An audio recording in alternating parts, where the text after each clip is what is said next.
రేపో మాపో పులి బయటకొస్తుంది. ఇక కేసీఆర్ బయటకొచ్చిన తర్వాత మా టీఆర్ఎస్ పార్టీ ఏంటో చూపిస్తాం. ప్రతిపక్షం ఏంటో ఎలాగుంటుందో మా దెబ్బ చూపిస్తామని చెప్తున్నారు. చూస్తారా రుచి? 10 సంవత్సరాల కాలంలోనే పులి బయటికి రాలి. ఇప్పుడు కొత్తగా వచ్చేది ఏమైనా ఉందా? 10 సంవత్సరాల కాలంలో కూడా పులి ఫామ్ హౌస్‌లోనే పండది. ఇప్పుడు కొత్తగా వచ్చి ఏదైనా పీక కట్టేదే ఉందా? ఉన్న రోజు సచివాలయానికి రాలే.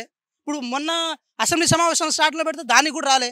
మరి తప్పించుకున్నాడా? కాలు ఇరిగిందా? బొక్కిరిగిందా? ముక్కిరిగిందా? నాకు తెలీదు. కానీ ఒకటి స్పష్టంగా చెప్పదలుచుకున్నా ఏందంటే పులి అది నిజంగా పులి కాదు. ఆ పులి నక్క వాతలు పెట్టుకున్న పులి అంతే. ఆ విషయంలో మాకు క్లారిటీ ఉంది. మా రేవంత్ రెడ్డి గారి గురించి భయపడి, వారి మాటలకు భయపడి, వాళ్ళ యొక్క విధి విధానం మా ప్రభుత్వ పాలన విధానాలను భయపడి చెప్పలేం నెక్స్ట్ పులి పార్లమెంట్‌కి పోతదేమో. అంటే పార్లమెంట్‌కి పోయే ప్రయత్నం చేస్తుందేమో పులి. అసెంబ్లీ నుంచి డైరెక్ట్ అటు పోతదేమో. మేమేమంటున్నాము, మీ ఎన్ని మీడియా ఛానల్స్‌లో ఎంత కేసీఆర్ గారిని జాకిలి పెట్టి లేపినా కూడా ఇప్పుడు లేచే పొజిషన్ లేదు. మీరు ఒకటి గమనించండి. కర్ణాటకలో జేడీఎస్ పరిస్థితి ఎలా ఉందో తెలంగాణ రాష్ట్రంలో కూడా బీఆర్ఎస్ పరిస్థితి అలాగే ఉంటది. సెక్రటేరియట్‌లో మీకు లంక బిందెలు దొరికినాయా? రాగి బిందెలు దొరికినాయా? పుత్తడి బిందెలు దొరికినాయా? లేకపోతే ఇత్తడి బిందెలు దొరికినాయా? అని చెప్పేసి టీఆర్ఎస్ నాయకులు చెప్తున్నారు. ఎందుకోసం వచ్చారంటే ఏం చెప్తారు పౌరులకి? ఖాళీ బిందెలు ఉన్నాయి ఆడ. ఒక మాట వాళ్ళు బంగారు తెలంగాణ అన్నప్పుడు బంగారు తెలంగాణ అని చెప్పి ఒక మాట చెప్పినప్పుడు బంగారు తెలంగాణ లంక బిందెలు ఉండవా? మరి వాళ్ళు వాడిన భాష ప్రకారం మేము మాట్లాడినాం కదా. అంటే ఒక రాష్ట్ర ఖజానాని లంక బిందెలతో పోల్చడమే తప్ప ఈ మధ్య బీఆర్ఎస్ పార్టీ నాయకులు భలే ట్రోల్ చేస్తున్నారు. అంటే ఎప్పుడు వినని భాష అన్నట్టు, ఎక్కడ చూడని భాష అన్నట్టు, ఎవరు చెప్పని విననన్నట్టు.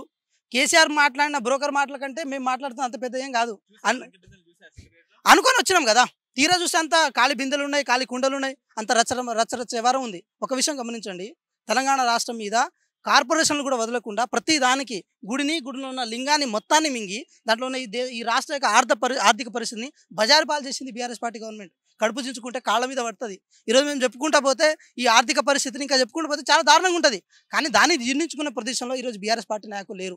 ఒక విషయం మేము స్పష్టంగా ఏం చెప్పదలుచుకున్నామంటే, తెలంగాణ రాష్ట్ర సంపదని పేద ప్రజలకి, పేద వర్గాలకి అది ఇంటి రూపంలోనో, పింఛన్ రూపంలోనో, వాళ్ళ ఉద్యోగాల రూపంలోనో, వాళ్ళ ఆత్మగౌరవం రూపంలో పంచిపెట్టే బాధ్యతను కాంగ్రెస్ పార్టీకి తెలంగాణ రాష్ట్ర ప్రజలు కట్టబెట్టిరు. అది మా బాధ్యత. దాన్ని ఆ పైసలను కనుక బీఆర్ఎస్ పార్టీ నాయకులు కానీ కేసీఆర్ కానీ దోచుకుంటే దాన్ని బయటకు తీసే బాధ్యత కూడా కాంగ్రెస్ పార్టీకి ఉంటుంది. అదాని కుమారుడు సీఎం రేవంత్ రెడ్డిని కలిసినారు. ఇక కేటీఆర్ ఏమో మరి రేవంత్ రెడ్డి బీజేపీ ముఖ్యమంత్రి, కాంగ్రెస్ ముఖ్యమంత్రి అని ట్వీట్ చేస్తున్నారు.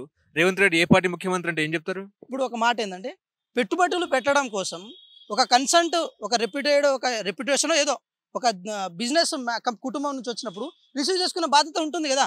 రేపు ఇన్ కేసు మేమే రిసీవ్ చేసుకోలేదనుకో, ఇదే బీఆర్ఎస్ పార్టీ ఏమంటారు?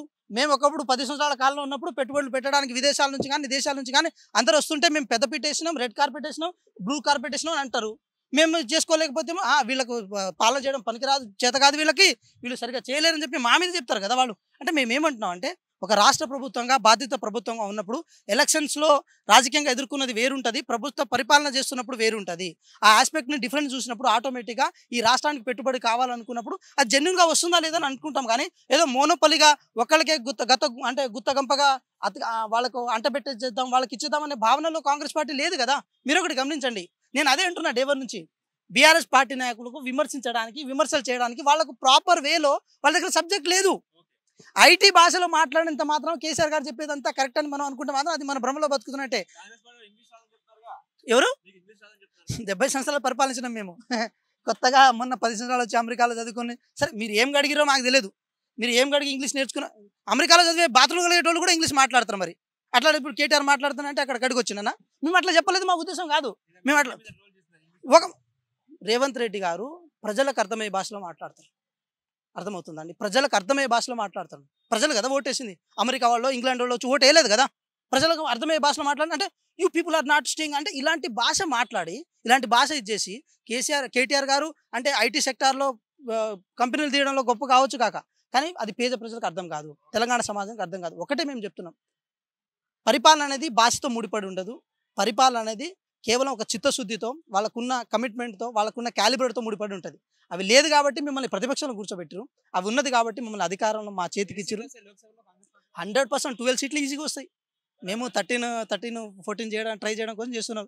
మా ముఖ్యమంత్రి గారు ప్రాపర్ వేలో ఇంకో విషయం అంటే, వాళ్ళు కొంచెం పరిపాలన సిట్టెడ్ చేసే విషయంలో ఇప్పుడు కొంచెం సైలెంట్గా ఉన్నాం.